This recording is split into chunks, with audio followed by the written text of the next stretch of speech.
வணக்க நண்பர்களே, நாம இன்னைக்கு நம்ம கமெண்ட்ல ஒரு நண்பர் வந்து ஆமை ஓடுகளை பற்றி சொல்லுங்க அப்படின்னு சொல்லிட்டு ஒரு வித்தியாசமான டாபிக்கை பற்றி கேட்டிருந்தாங்க.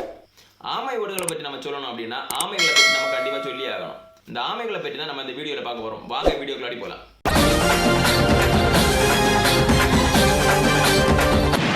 இந்த ஆமைகள் அப்படின்னு எடுத்துக்கிட்டீங்கன்னு சொன்னா நில ஆமைகள் நீர் ஆமைகள் அப்படின்னு ரெண்டா பிரிக்கிறான். இந்த நிலத்துல வாழக்கூடிய ஆமைகள் வந்து அதிக நேரம் நிலத்துல தான் இருக்கும், கொஞ்ச நேரம் தான் நீர்ல இருக்கும். ஆனா இந்த கடல் ஆமைகளை இங்கிலீஷ்ல டர்ட்டில் அப்படின்னு சொல்லுவாங்க. இந்த ஆமைகள் வந்து அதிக நேரம் நீர்ல தான் இருக்கும். முட்டையிடுறதுக்கு மட்டும்தான் இந்த ஆமைகள் வந்து நிலத்துக்கு வருமா. ஆனா இதுவரைக்கும் கிட்டத்தட்ட 14 வகையான ஆமை குடும்பங்களை இவங்க வரையறை செஞ்சிருக்காங்க. அதுல கிட்டத்தட்ட 356 வகையான ஆமைகளை அவங்க கண்டுபிடிச்சிருக்காங்க. ஆனா இதுல பாத்தீங்கன்னு சொன்னா 245 வகையான ஆமைகள் வந்து கடல்ல தான் வாழுது. மீதமுள்ள ஆமைகள் மட்டும்தான் நிலத்துல வாழுது அப்படின்னு சொல்லிட்டு ஆராய்ச்சியாளர் கண்டுபிடிச்சிருக்காங்க.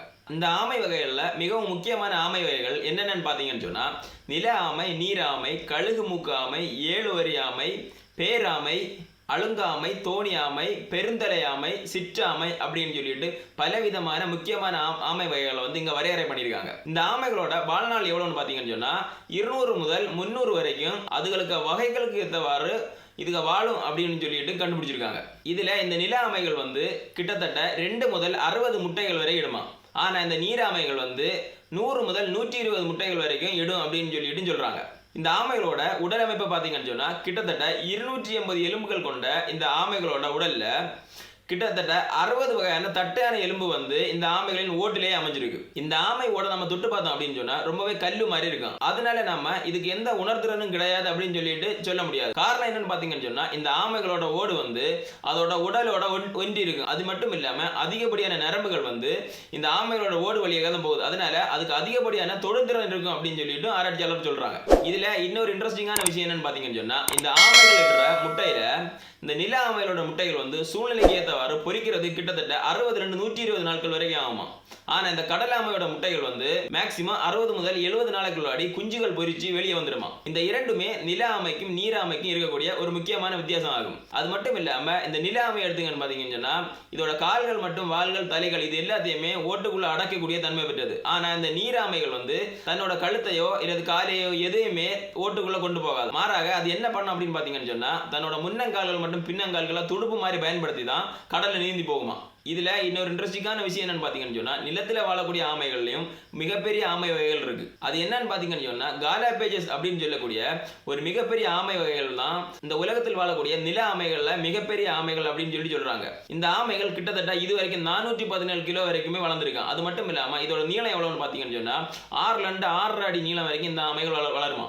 இது போலவே கடல் ஆமைகள்லயும் ரொம்ப பெருசாவே வளரக்கூடிய வகைகள் இருக்கு. அதுல ஒரு முக்கியமான வகை என்னன்னு பாத்தீங்கன்னு சொன்னா பேராமை அப்படின்னு சொல்லக்கூடிய லீத்தன்பர்க் ஆமை தான் இதுவரைக்கும் கண்டுபிடிச்சதிலே உலகத்திலே மிகப்பெரிய கடல் ஆமை அப்படின்னு சொல்றாங்க. இந்த ஆமைகள் கிட்டத்தட்ட 540 கிலோ வரைக்கும் வளரக்கூடியது அப்படின்னு சொல்லிட்டு கண்டுபிடிச்சிருக்காங்க. மனிதர்களுக்கு இன்னைக்கு 60 80 வருடங்கள் வரைக்கும் தான் வாழ்நாள்கள் இருக்கு. ஆனா இந்த ஆமைகளுக்கு மட்டும் ஏன் 300 வருடங்கள் வரைக்கும் வாழக்கூடிய திறன் இருக்கு அப்படின்னு பாத்தீங்கன்னு சொன்னா இந்த ஆமைகளோட இதயம் வந்து ரொம்பவே மெதுவாக தான் துடிக்குமா. இதனாலதான் இந்த ஆமைகளுக்கு அதிகப்படியான வாழ்நாள்கள் இருக்கு அப்படின்னு சொல்றாங்க. இவ்வளவு அழகையும் அதிசயங்களையும் கொண்ட இந்த ஆமைகள் வந்து இன்று அழியும் நிலையில இருக்கு. கிட்டத்தட்ட இந்த டைனோசர்கள் அழிகிறதுக்கு 200 மில்லியன் வருஷங்களுக்கு முன்னாடியில இருந்தே இந்த ஆமைகள் வாழ்ந்துட்டு இருக்கு. இப்போ இந்த ஆமை வகைகள் அழிகிறதுக்கு ஒரு முக்கியமான காரணம் என்னன்னு பாத்தீங்கன்னு சொன்னா மனிதர்கள். அதாவது இந்த கடல் ஆமைகள் வந்து எப்படி முட்டையிடும் அப்படின்னு பாத்தீங்கன்னு சொன்னா இந்த ஆமைகள் எங்க பொரித்து கடலுக்குள்ள போச்சுதோ அந்த மண் பிரதேசத்துக்கு அதாவது அந்த தீவுல தான் வந்து இந்த கடல் ஆமைகள் வந்து முட்டையிடுமா. இப்படி முட்டையிட திரும்ப வர ஆமைகளை வந்து மனிதர்கள் அதிகப்படியாக வேட்டையாடுறாங்க. அது மட்டும் இல்லாம இந்த ஆமைகள் இடுற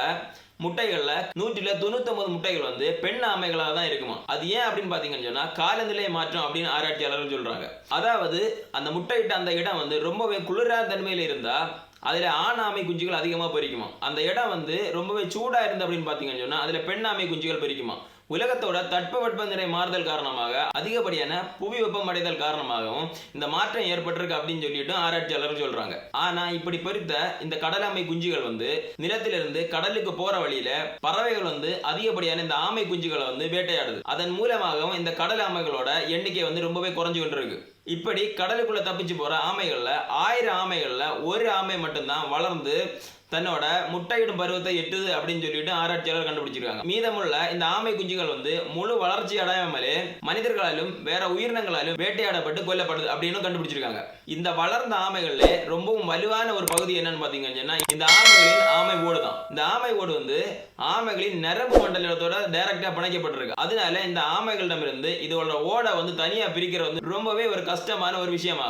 அதனால இந்த ஆமைகளிடமிருந்து அந்த ஓடை பிரித்தெடுக்கிறது வந்து ஒரு நடக்காத காரியம். ஆனா இந்த ஆமை ஓடுகளை எப்படி பிரிப்பாங்க அப்படின்னு பாத்தீங்கன்னு சொன்னா இந்த பெரிய ஆமைகளை கொண்டு போய் சூடான தண்ணியில போட்டு இந்த ஆமைகளை கொலை பண்ணி தான் இந்த ஓடை வந்து பிரிச்சு எடுப்பாங்க. இப்போ இந்த ஆமை ஓடுகளை பயன்படுத்தி என்னென்ன பண்றாங்க அப்படின்னு பாத்தீங்கன்னு சொன்னா கைவினை பொருட்கள் அதிகமாக பண்றாங்க. அது மட்டும் இல்லாம இந்த லீத்தன்பர்க் பேராமை மற்றும் காலாபேஜஸ் ஆமைகளோட ஓட பயன்படுத்தி சிறு தோணிகளை செய்து கடல்ல கப்பல் மாதிரி பயன்படுத்துறாங்க.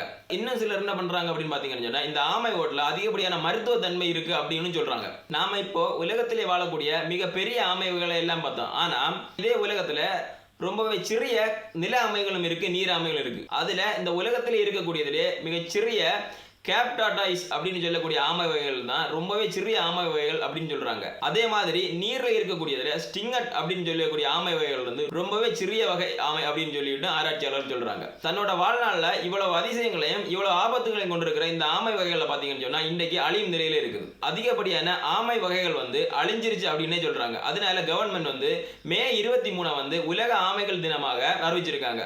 இந்த ஆமைகளை போலவே அதிகப்படியான உயிரினங்கள் வந்து மனிதர்களால் வேட்டையாட அழிக்கப்பட்டிருக்கு. இந்த வரிசையில இந்த ஆமை இனங்கள் வந்து சேர்ந்துடக்கூடாது அப்படின்னு சொல்லிட்டு இந்த ஆமைகளை காப்பாற்ற வேண்டிய கட்டாயத்துக்கு நாம எல்லாரும் ஆளாயிருக்கோம். அதனால இந்த நாள்ல இந்த வீடியோவை பார்க்குற எல்லாருமே இனிமே கடல் ஆமையா இருந்தாலும் சரி, நில ஆமையா இருந்தாலும் சரி, எந்த விதமான ஆமைகளையும் வேட்டையாடுறது இல்லை அப்படின்னு சொல்லிட்டு இன்னைக்கு ஒரு உறுதிமொழி எடுப்போம். இந்த வீடியோ உங்களுக்கு பிடிச்சிருந்தா லைக் பண்ணுங்க, ஷேர் பண்ணுங்க, கமெண்ட் பண்ணுங்க. கூடவே சப்ஸ்கிரைப் பண்ணி பக்கத்தில் இருக்கிற பெல் பட்டனை கிளிக் பண்ண மறந்துடாதீங்க. உங்களுக்கு ஏதாவது இன்ட்ரெஸ்டிங்கான டாபிக் நான் பேசணும் அப்படின்னு சொன்னா கமெண்ட் பாக்ஸ்ல கமெண்ட் பண்ணுங்க.